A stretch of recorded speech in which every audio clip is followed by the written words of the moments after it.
हाँ, तो इसमें हमारे पास जो फर्स्ट क्वेश्चन है वो क्या बोल रहा है, find the vector equation of a plane which is at a distance of 8 units from the origin and which is normal to the vector 2y plus 2j plus 2k। तो हमें origin से इस प्लेन की distance d है 8 units, तो वो हमारा d हो जाएगा। ठीक है, और हमें आपका नॉर्मल वेक्टर दिया है, n वेक्टर दिया है कि twice of I plus J plus twice of के। ठीक है, अब हमें प्लेन की इक्वेशन निकालनी है। तो प्लेन की इक्वेशन जब हमें उसकी डिस्टेंस दी है ओरिजिन से, तो क्या हो जाती है, वेक्टर आर डॉट आपका unit vector n equals to d. ठीक है, लेकिन हमें उसने यूनिट वेक्टर एन नहीं दिया है, उसने हमें एन वेक्टर दिया हुआ है। ठीक है, और लेकिन उसने हमें डी भी दिया हुआ है। ठीक है, तो आर ठीक है, यूनिट वेक्टर लेके आने के लिए हमें एन वेक्टर को उसके मैग्नीट्यूड से डिवाइड करना पड़ेगा। तो r dot vector n upon उसका मैग्नीट्यूड, उसका ये एन वेक्टर का वो आ जाएगा मैग्नीट्यूड अपॉन में और इक्वल्स टू में डी। तो r dot 2i plus J plus twice of के अपॉन अंडर रूट, और देखिए अपॉन में हमने एन वेक्टर का मैग्नीट्यूड निकाला है, under root 2 square plus 1 square plus 2 square equals to 8। ठीक है, तो ये निकाला तो ये आ गया अपॉन में अंडर रूट 9। अंडर रूट 9 को हम कितना लिख सकते हैं, अंडर रूट 9 हमारा हो जाएगा 3 हो जाएगा। ठीक है,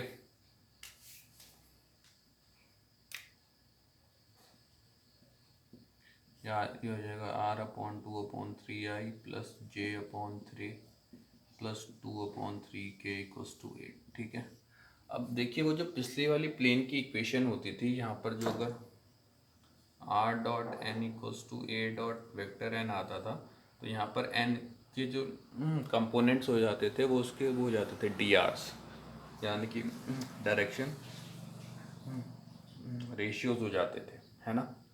लेकिन यहाँ पर जो आया है, यहाँ पर ये आपका इस वाली फॉर्म में r dot unit vector of n equals to d आया है। तो यहाँ पर ये आपका यूनिट वेक्टर आया, तो ये आपका क्या हो जाएगा एक तरीके से, तो यहाँ पर जो तो यहाँ पर आर के साथ जो इंटू हो रहा है वेक्टर, उसके कंपोनेंट्स क्या हो जाएंगे, डायरेक्शन कोसाइन हो जाते हैं। ठीक है, ये याद रखिएगा, हालांकि इसने पूछा है नहीं, फिर ये बता दे। ठीक है, ये इसके डायरेक्शन कोसाइन हो जाएंगे 2/3, 1/3, 2/3। अब अपॉन में 3 है तो उसको वहाँ भेज सकते हैं, R dot 2i plus J plus twice of के, 3 एडिया वहाँ जाके 24। ठीक है, तो ये आपके पास जो है प्लेन की इक्वेशन आ गई है। तो सॉरी, ये नहीं किया। ठीक है, तो जो आर के साथ जो वेक्टर आया है 2/3i plus j upon 3 plus 2/3k, इससे आपको क्या मिल जाएगा, जो आर के साथ जो वेक्टर है उसके जो वो है कंपोनेंट्स 2/3, 1/3 एंड 2/3, वो एन वेक्टर के क्या हो जाएंगे, डायरेक्शन कोसाइंस हो जाएंगे। ठीक है, चलिए इसी में आगे बढ़ते हैं, है ना।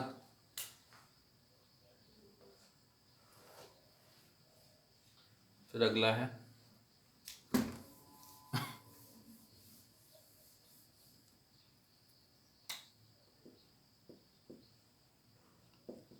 reduce the equation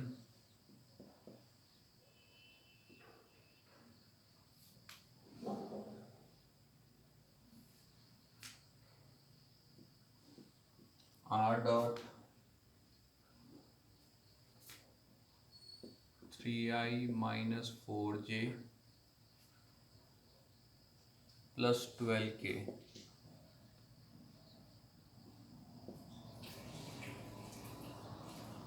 equals to 5, normal form,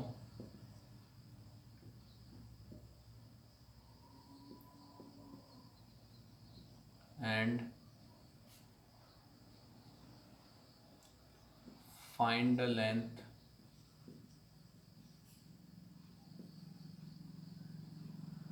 find the length of the perpendicular from the origin। ठीक है, तो यानी हमने ये प्लेन की इक्वेशन को नॉर्मल इक्वेशन में चेंज करना है। अभी ये प्लेन की इक्वेशन आर और 3i minus 4j plus 12k equals to 5। अभी ये जो प्लेन की इक्वेशन है हमें किस वाली फॉर्म में दी है, r dot vector n equals to a dot n वाली फॉर्म में दी है, ठीक है। अगर हमें इसको नॉर्मल फॉर्म में चेंज करना है तो हमें यहाँ पर यूनिट वेक्टर लेके आना होगा। यूनिट वेक्टर लेके आने के लिए एन वेक्टर को आपको उसके मॉड्यूलस से डिवाइड करना पड़ेगा दोनों साइड, ठीक है। तो आर डॉट तो ठीक है, ये वेक्टर कितना है 3i माइनस का 4j प्लस का 12k अपॉन में इसका मैग्नीट्यूड 3 स्क्वायर प्लस माइनस 4 का स्क्वायर प्लस 12 का स्क्वायर और इक्वल्स टू में यहाँ 5 के अपॉन में भी आ जाएगा। ये देखिए, ये जो ए डॉट एन इसके अपॉन में भी आ रहा ना, यहाँ पर आपको ए डॉट एन की वैल्यू 5 दी हुई है। 3 का स्क्वायर प्लस माइनस 4 का स्क्वायर प्लस 12 का स्क्वायर, ठीक है। चलिए इसको सॉल्व करते हैं फिर। आर डॉट 3i माइनस का 4j प्लस का 12k अपॉन में कितना आ गया, ये 3 का स्क्वायर आ गया, 3 का स्क्वायर 9, 4 का स्क्वायर 16, 16 प्लस 9 25, 12 का स्क्वायर 144, तो 169 आ जाएगा। और 169 का अंडर रूट कितना होता है 13, ठीक है। ये मैंने सबके अपॉन में लिख दिया और ये 5 अपॉन ये 13, ठीक है। तो ये अब आपका किस वाली फॉर्म में आ गया, r dot n equals to d वाली फॉर्म में आ गया, ठीक है। तो यहाँ पर जो डी है वो क्या होती है, distance of the plane from the origin, यानी जो हमने निकालनी find the length of the perpendicular from the origin, वही आपका डी, सॉरी मैंने वेक्टर का साइन लगा दिया, डी तो स्केलर है, ठीक है। तो हमने डी निकालना है। डी हमारे पास कितना हुआ है 5/13, therefore length of perpendicular from origin कितना है 5/13 है, ठीक है। आया समझ में। चलिए अब इसी में आगे बढ़ते हैं।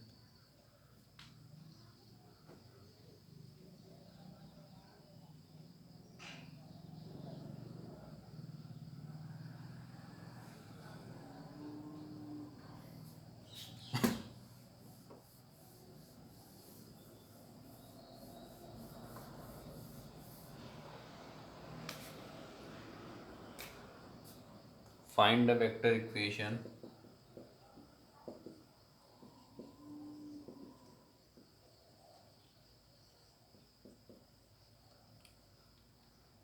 vector equation of a plane which is at a distance of 6 units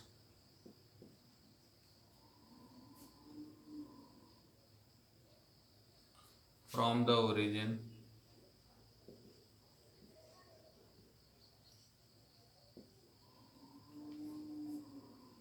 which is at a distance of 6 units from the origin and 2 comma minus 1 comma 2 as the direction ratios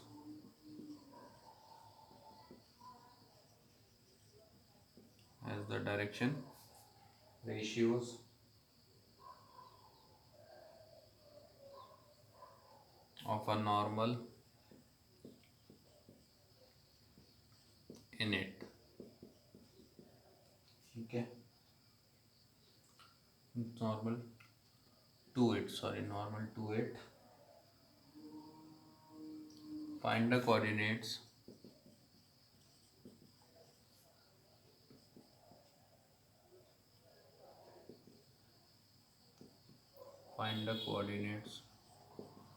of the normal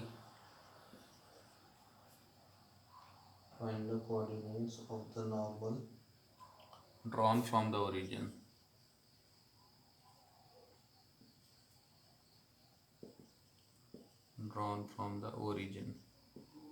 ठीक है। तो अब की बार उसने क्या दिया है, distance तो दी है ओरिजिन से 6 यूनिट्स, और जो आपका नॉर्मल वेक्टर उसके डी आर्स दिए हैं। ठीक है। अब मैंने बताया था अभी आपको कि जो पिछली वाली इक्वेशन होती थी r dot vector n equals to a dot n, यहाँ पर जो एन के जो कंपोनेंट्स होते थे वो उसके वो होते थे डी आर्स होते थे।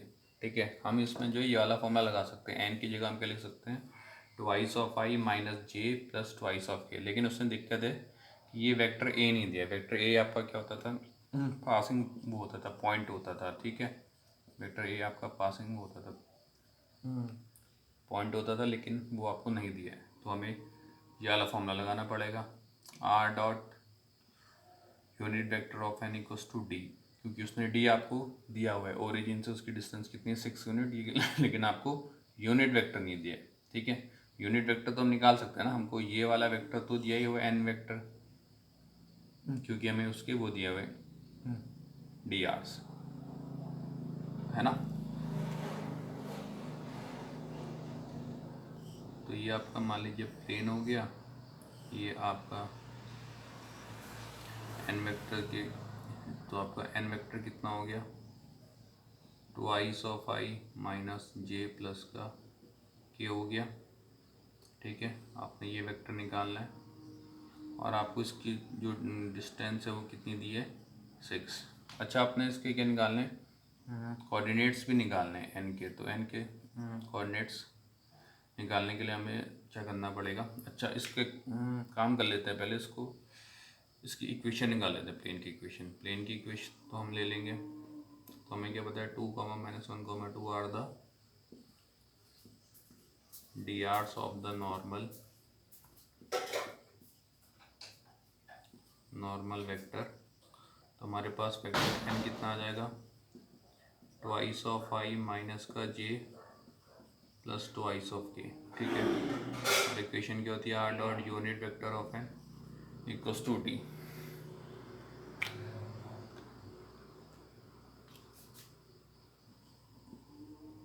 ठीक है। तो यूनिट वेक्टर लाने के लिए हमें एन वेक्टर को उसके मैग्नीट्यूड से डिवाइड करना पड़ेगा। ठीक है। तो यहाँ पर एन वेक्टर कितना है, 2i माइनस का जे प्लस ट्वाइस ऑफ के अपॉन में 2 का स्क्वायर प्लस -1 का स्क्वायर प्लस 2 का स्क्वायर। जो डी दिया हुआ आपको कितना दिया हुआ है, 6 दिया हुआ है। ठीक है। तो ये कितना आ जाएगा, अपॉन में आ जाएगा √9 आ जाएगा। ठीक है। √9 आ चुका है। तो ये आ गया 2/3i माइनस का j/3 plus twice of 3k, तो ये इक्वल्स टू 6। तो ये आपके पास क्या आ चुका है, प्लेन की इक्वेशन आ चुकी है। ठीक है। अब आपने इसमें एक और चीज़ निकालनी है, इसमें आपने क्या निकालना है, ये जो आपका नॉर्मल वेक्टर है ओ एन, उसके कोऑर्डिनेट्स निकालने हैं। ठीक है।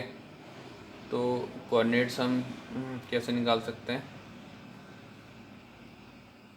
तो आपको पता है कि ओ एन वेक्टर,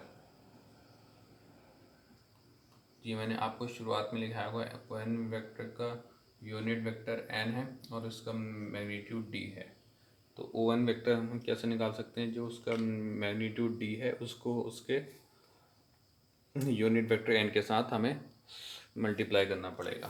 ठीक है। तो ये आ गया था, डिस्टेंस कितनी आ गई थी, ये 6, और ये कितना आया था,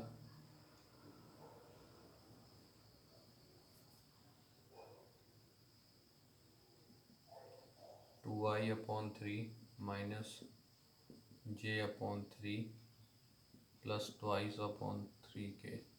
तो ये मल्टीप्लाई करेंगे तो ये आ जाएगा 4i माइनस का ट्वाइस ऑफ जे प्लस का 4 ऑफ के। तो ये आपके पास क्या आ गया, नॉर्मल वेक्टर। अगर इसको उसके फॉर्म में लिखें, कोऑर्डिनेट्स के फॉर्म में, तो 4 - 2 4 आ जाएगा। ठीक है।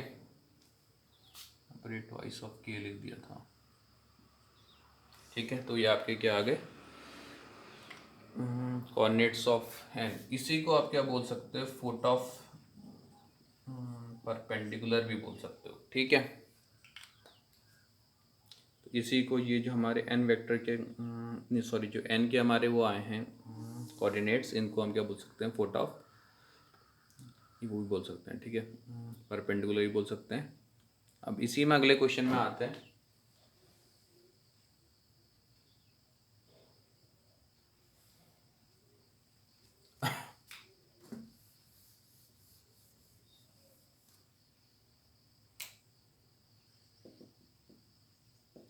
Find the coordinates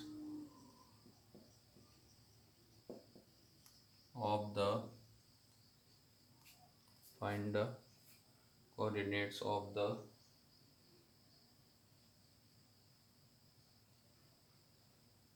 foot of perpendicular, find the coordinates of the foot of perpendicular drawn from the origin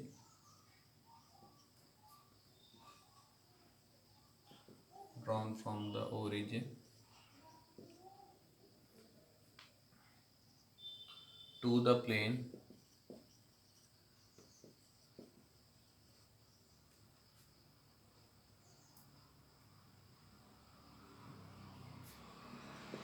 to x minus 3y minus 4z minus 6 equals to 0। आपकी बात उसने प्लेन की इक्वेशन वेक्टर इक्वेशन की form में नहीं दी है, उसने Cartesian equation की फॉर्म में दी है। हमें फुट ऑफ वो निकालने परपेंडिकुलर, वही जो हमने यहाँ पर एन के वो निकाले थे कोऑर्डिनेट्स, वही हमने दोबारा निकालने। ठीक है, तो उसके लिए हमें क्या करना पड़ेगा, इसको पहले वेक्टर इक्वेशन में आपका चेंज करना पड़ेगा। ये 2x minus 3y minus 4z equals to 6 लिख सकते हैं। अब इसको वेक्टर इक्वेशन में चेंज करने के लिए इसको r में चेंज करना, यहाँ पर r लिखना पड़ेगा और ये xy z को i की फॉर्म में 2i माइनस का 3j माइनस का 4k इक्वल्स टू 6। लेकिन यहाँ पर जो वेक्टर की इक्वेशन आई है, सॉरी जो प्लेन की इक्वेशन आई है, वो r dot n equals to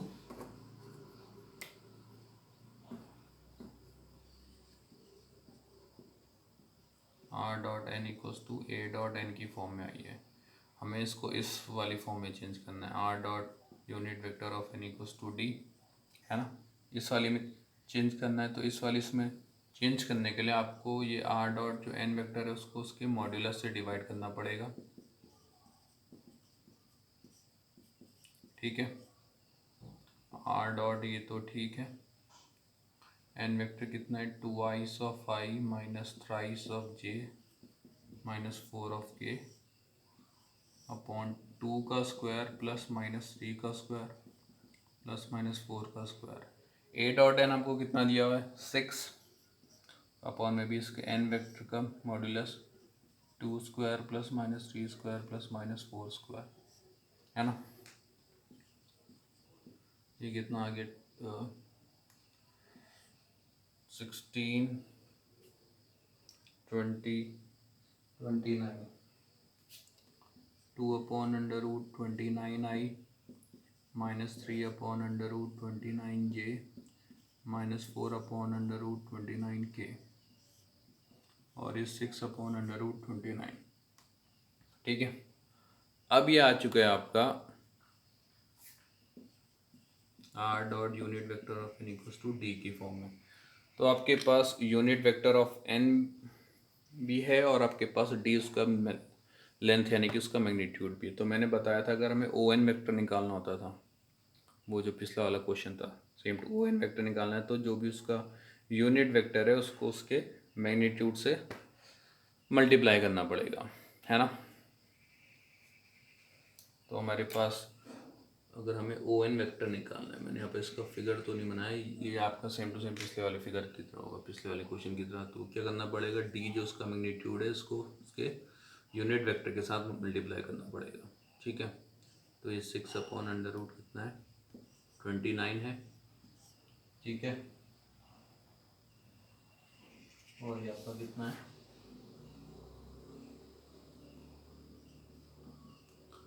2i upon under root 29 minus 3j upon under root 29 minus 4k upon root 29। ठीक है, तो उसको मल्टीप्लाई करेंगे तो ये आ जाएगा 12i upon 29 minus 3j upon 29 minus 4, sorry 6 3 जा 18 और ये 24 के अपॉन 29। बस ये आपके पास ओ एन वेक्टर आ गया। आप इसको उसकी फॉर्म में लिखना, कोऑर्डिनेट्स की फॉर्म में, तो आई जे के हटा दीजिए। ठीक है, तो ये आपके पास फुट ऑफ आ गए, परपेंडिकुलर आ गए, है ना। तो यानी कि अगर आपको वेक्टर इक्वेशन दी है और आपने इसका फुट ऑफ वो निकालना है, परपेंडिकुलर निकालना है। ठीक है, मान लीजिए ये आपके पास प्लेन की इक्वेशन है और आपने इसका फुट ऑफ वो निकालना है, परपेंडिकुलर निकालना है। तो आपको कुछ नहीं करना है, आपने इसका यूनिट वेक्टर निकालना है। ठीक है, यूनिट वेक्टर हमने निकाल दिया यहाँ पर, और उसको उसके मैग्नीट्यूड के साथ मल्टीप्लाई कर देना है। ठीक है, तो ये आपको क्या मिल जाएगा, उसका फुट ऑफ परपेंडिकुलर मिल जाएगा। ठीक है।